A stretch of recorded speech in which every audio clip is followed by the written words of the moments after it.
জয়গুরু। জীব ভগবানেরই শক্তি, ভগবানের সঙ্গে নিত্য সম্পর্কযুক্ত। তাই ঈশ্বর, জীব, জড় প্রকৃতি ও কাল একে অপরের সঙ্গে সম্পর্কযুক্ত ও সকলেই নিত্য। অন্য একটি বিষয় কর্ম, যা নিত্য নয়। বস্তুত কর্মের ফল অতি প্রাচীন হতে পারে।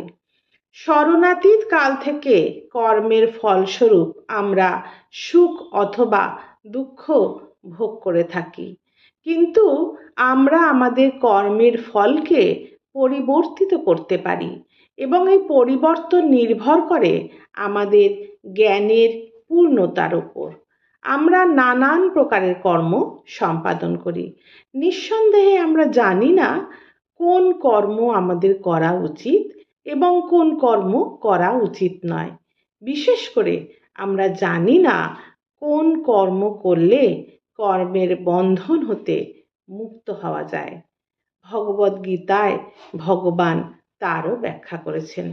পরবর্তী ভিডিওটিতে কিভাবে আমরা কর্মের বন্ধন থেকে মুক্ত হতে পারি সেই নিয়ে অবশ্যই আলোচনা করব। জয় গুরু।